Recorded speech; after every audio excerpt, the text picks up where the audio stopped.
रामकृष्ण हरी, रामकृष्ण हरी. आमचे बोरकरवाडीचे आमचे बोरकर माऊली आहेत अण्णा वामन बोरकर.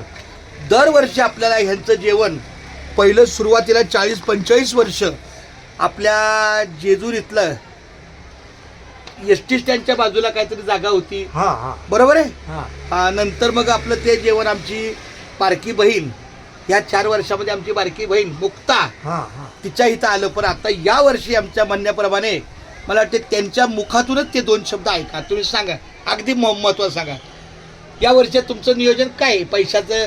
या वर्षी आम्ही स्वतः दरवर्षी अन्नदान घेऊन येत होतो. शिदा घेऊन येत होता. शिदा घेऊन येत होतो किंवा स्वतः स्वयंपाक बनवत होतो. पण ह्या वेळेस आम्ही पैसे रूपात देणगी दिलेली आहे जेवणाकरता. आता आम्ही त्याचं नियोजन करणार. पण ते का करणार? तुमचं पैसे रूपाचं का असं नियोजन झालं? कारण ह्यांच्या गावातून दिंडी निघली. तुमच्या दिंडीला किती लोक आहेत? 200 असते. 200च्या आसपास असते.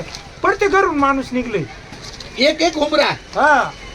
काय का ती जोडी आहे.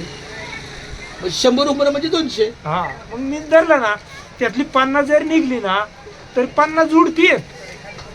म्हणजे 50 जुने 100 आहेत. बरं, काय हरकत नाही. आमच्या बोरकर माऊलींनी आपल्याला अंदाज. आता आम्ही सासवडचा बाजार करणारच होतो, पण त्याच्यामध्ये अधिक वाढ झाली आणि बोरकर वाडींचा महाप्रसाद आपण करायचा आहे. त्यांचा संपूर्ण रकमेचा, अगदी पत्रावळ्यापासून, पाण्याचा ग्लासपासून, द्रोणपासून सगळा खर्च त्यांचा त्या ह्याच्यामध्ये 100% होणार. काही त्यांनी जर उद्या समजा वाटचालीमध्ये येतं ना, ज्वारीचं पीठ द्यायला तुमचा विचार आहे, तर ते पीठ दिलं तर आपण भाकऱ्याचा सुद्धा बेत होऊ शकतो. बाजरीचं ते हरकत नाही. चालेल ना बाबा, काय हरकत. चला, खूप धन्यवाद. मी माझ्या माऊलीच्या चरणी प्रार्थना करतो की तुमच्याही माऊलीच्या कार्याला. आणि त्यांची दिंडी सोपन काकामधून जाणार आहे, सासवडमधून जाणार आहे सोपन काका. आता निघली असेल. तरी पण त्यांनी त्यांचा वेळ काढून मला आवर्जून भेट द्यायला आले आणि त्यांनी त्यांच्या शिदेची जी काही रक्कम आहे ती दिली. ती मी सन्मानानं स्वीकारली आणि त्यांच्या पूर्ण रकमेचा आम्ही जेजुरीच्या महाप्रसादासाठी ग्रामस्थ परिवार, एका व्यक्तीचा, अण्णा वामन शेजारचं नाव न घालता ग्रामस्थांचा हा आपला महाप्रसाद आहे असं नमूद करून ते. आणि ते उद्या नारळ द्यायला पण आम्हाला येणार आहे.